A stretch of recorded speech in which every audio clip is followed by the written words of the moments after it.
any type of back movement, I personally like to take the thumbs out of it. I'm gonna get in a pretty deep range of motions.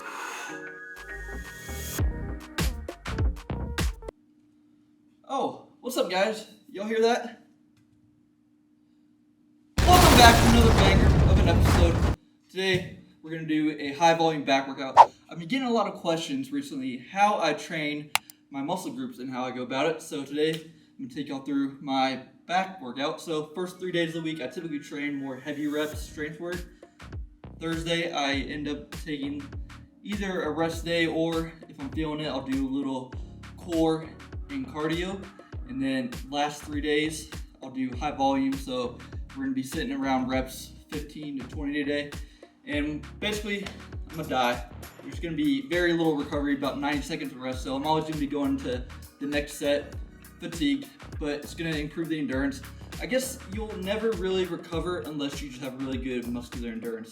So take you through the warm up, let's get started.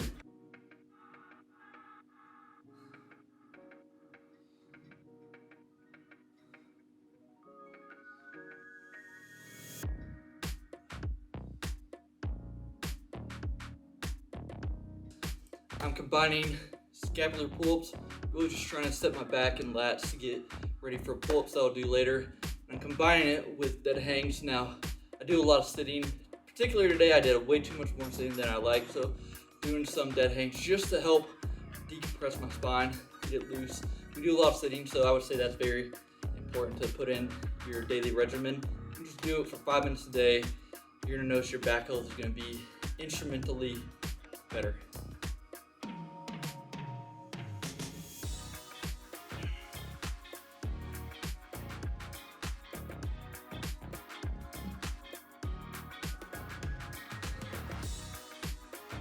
Do so much sitting movements in one singular plane, whether it be dumbbell row or lat pull down pull-ups. So it's very important. Put in some thoracic rotations. Do that, it's gonna help your tight back, help release, and just improve mobility in your back overall. Made down in the dungeon. I call this the dungeon because, as you can see, it's just a little tiny workout room. So I call it the dungeon. First superset, we're gonna do bent over barbell rows. Going to be working with 95 pounds today, and the reason why I'm using 95 before any of y'all say, I'm going to get in a pretty deep range of motion, so got to keep the core tight and just really focus on the form. A lot of time under tension for this set, and then we're going to superset it with bent over T raises. So going to get in a bent over position. You're going to come up in a T, lock the triceps out, and we're going to avoid scooping back. A lot of people do that. Last, you're going to take over.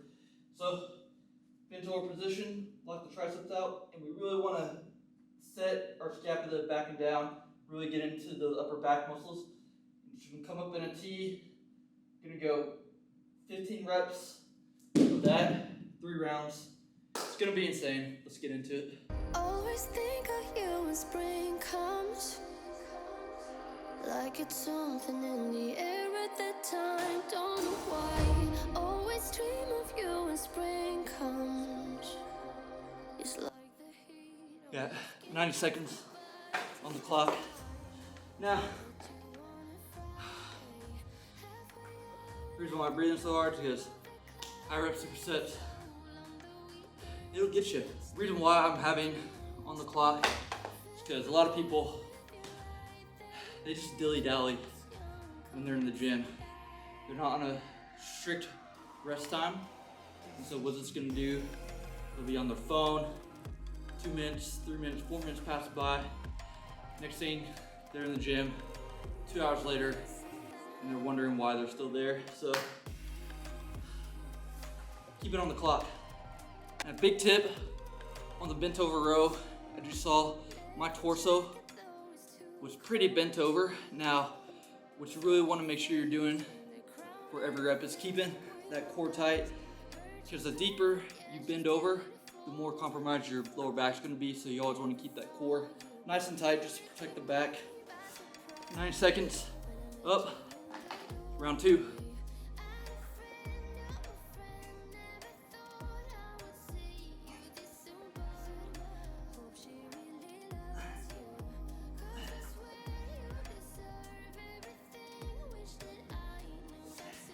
Alright guys, just finished that up. We'll be on to the second superset. Now this is gonna be the hardest one, in my opinion. It's gonna be 15 pull-ups. Try to go unbroken, so get 15 reps. On back days, or these bigger supersets, I sometimes see people drop off before they really, truly gave it their all. That just creates bad habits, not only when it comes to the gym, but outside your life. So if I can't get all 15 and I need to, then I'll move to assisted to finish them out. And then we're gonna superset that with cable pullovers. This superset is primarily going for lats, getting that back width. Let's go.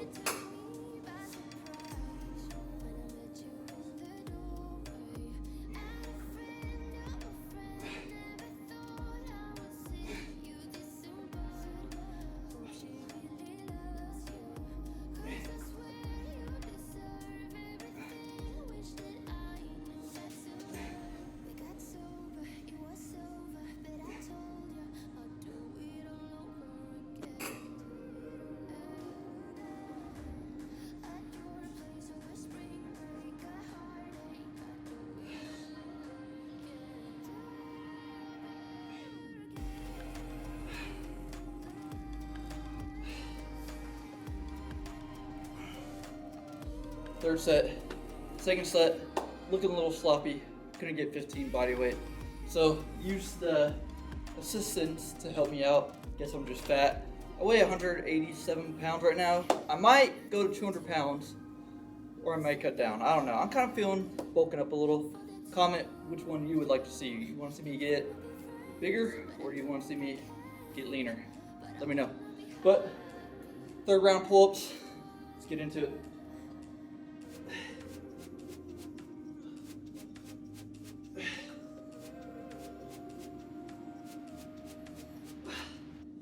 Any type of back movement, I personally like to take the thumbs out of it. So instead of full gripping, I tend to feel my forearms slide up. So going thumbless, what that's really gonna let me do is let me feel my lats more.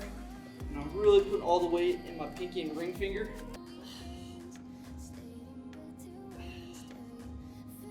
If you want a bigger stretch, when you come up, really let the cable stretch your arms. You might feel a deeper lat stretch.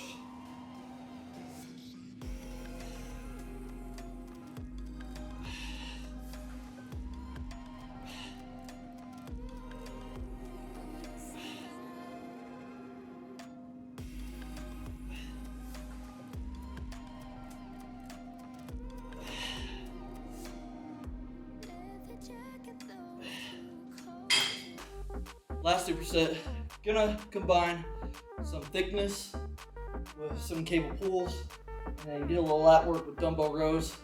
Third superset, I like to finish off with getting a little bit of thickness and width work. So we're gonna go 15 reps on the dumbbell rows, giving me 70 pounds. Just from there, if I can go up, I'll go up. If I need to stay there, I'll stay there. And then got the cable rows. Really, with this one, I'm really trying to push emphasis into my middle to upper back.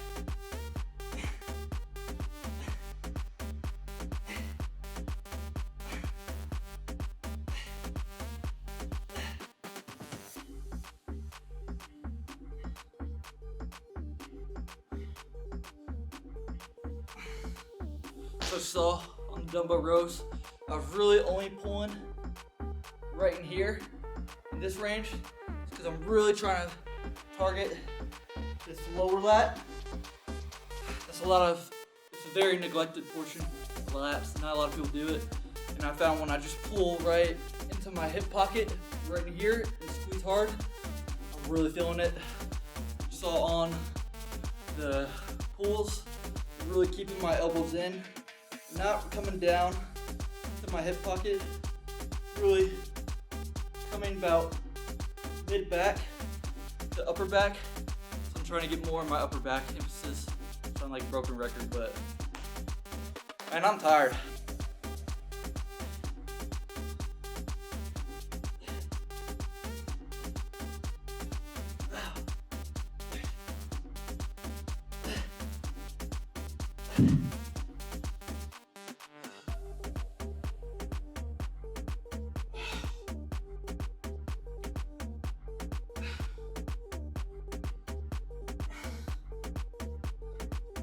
Alright guys, I finished with the back portion, get a little pump check. See what we got.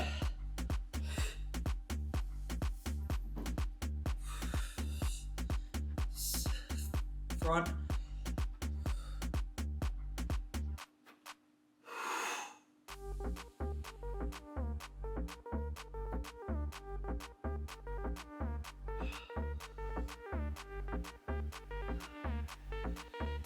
Whew. That's how my back's looking currently. Gotta keep working. Getting in shape is really hard. It's not really hard once you know what you're doing. It's gonna be hard at first when you're newer just because you're gonna be information overload. But once you've been at it for a few years and you really dive down a program that works best for you, that means your lifestyle, how many times you go to gym, can assist you outside of your daily life. What can you truly stick to when it comes to workouts and nutrition? It really becomes so easy from there. The nutrition is where most people fail. If you're eating 90% clean out of the week, so Monday through Saturday, and then Sunday you have one little cheat meal, I call them fun meals, not a cheat day, a cheat meal just to give you that mental reboot, that's gonna give you all the ammunition for when Monday comes to hit back even harder. That's my little inspirational coaching rant. But now we're gonna get into some biceps.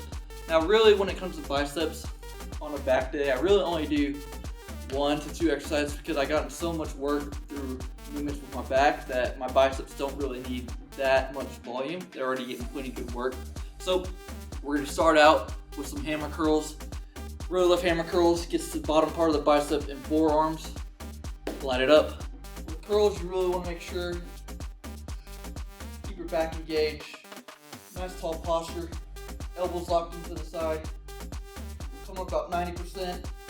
When you come down, flex that tricep. What that's going to do is going to ensure that your bicep fully locks out. That's pretty much it to biceps.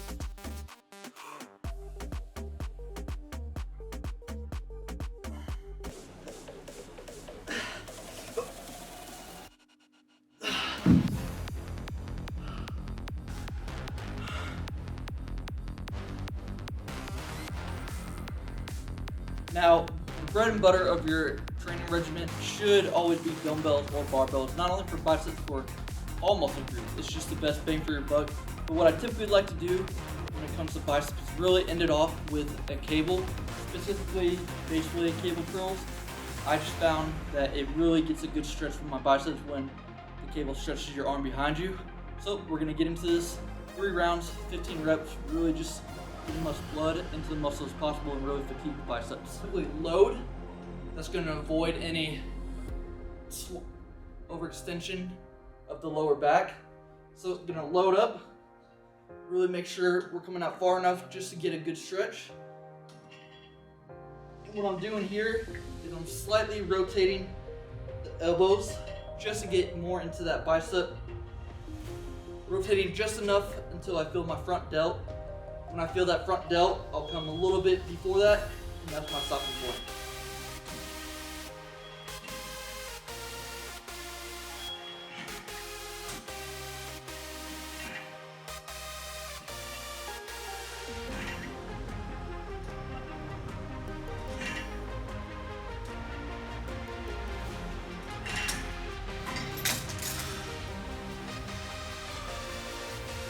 Alright guys, that is going to wrap up today's video. If you made it this far, I love you. And I want to appreciate you guys for showing so much support recently. It really makes me feel like I'm making a difference in y'all's life. If you enjoyed the video, which I hope you did, and picked up a few tips that you can implement in your training routine, go ahead and comment what muscle groups you would like to see next so I can make a video and help you guys out in your fitness journey. All in all, make sure to hit that subscribe button and I'll see you guys in the next one. Peace.